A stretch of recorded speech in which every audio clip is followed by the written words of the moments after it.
ಇದು ಗೃಹ ಸಚಿವ ಡಾಕ್ಟರ್ ಜಿ ಪರಮೇಶ್ವರ್ ಅವರು ನೋಡಲೇಬೇಕಾದಂತಹ ಸ್ಟೋರಿ. ಗೃಹ ಸಚಿವಾಲಯದ ಆದೇಶಕ್ಕೂ ಕೂಡ ಕ್ಯಾರೆ ಅನ್ನದ ಕಮಿಷನರ್. ಹಾಗಾಗಿ ಹೇಳಿದ್ದು ಗೃಹ ಸಚಿವ ಡಾಕ್ಟರ್ ಜಿ ಪರಮೇಶ್ವರ್ ಅವರು ನೋಡಲೇಬೇಕಾದಂತಹ ಸುದ್ದಿ ಅಂತ. ರಾಜಕೀಯ ನಾಯಕರ ಒತ್ತಡ 2 ಠಾಣೆಗಿಲ್ಲ ಖಾಯಂ ಸಿಪಿಐ. ಕಳೆದ 2 ತಿಂಗಳಿನಿಂದ ಖಾಯಂ ಸಿಪಿಐಗಳಿಲ್ಲದೆ ಠಾಣೆಯಲ್ಲಿ ಸಮಸ್ಯೆಗಳಾಗ್ತಾ ಇದೆ. ಧಾರವಾಡ ಜಿಲ್ಲೆ ಉಪನಗರ ಠಾಣೆ, ಶಹರ ಠಾಣೆಗಳಿಗಿಲ್ಲ ಸಿಪಿಐ ಭಾಗ್ಯ. ಸ್ಥಳೀಯ ಕಾಂಗ್ರೆಸ್ ನಾಯಕರಿಂದ ಪೋಸ್ಟಿಂಗೇ ಆಗ್ತಾ ಇಲ್ಲ.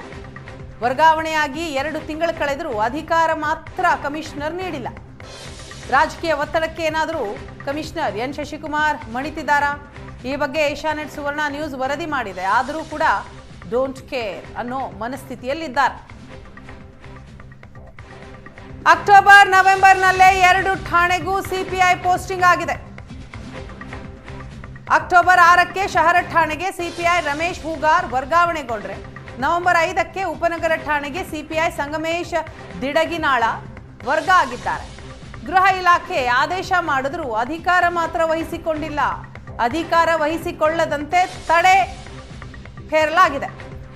ತಮ್ಮ ಆಪ್ತರನ್ನೇ ಠಾಣೆಗೆ ನೇಮಿಸಿಕೊಳ್ಳೋದಕ್ಕೆ ರಾಜಕಾರಣಿಗಳು ಪ್ರಯತ್ನ ಪಡ್ತಾ ಇದ್ದ ಹಾಗೆ ಇದೆ.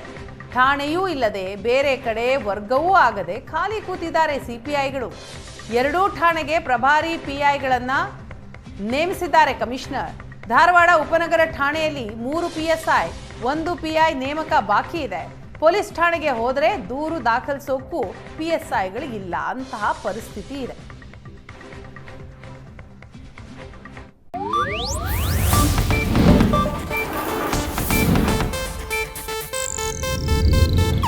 ಇದು ಏಷ್ಯಾನೆಟ್ ನ್ಯೂಸ್ ನೆಟ್ವರ್ಕ್ ಪ್ರಸ್ತುತಿ.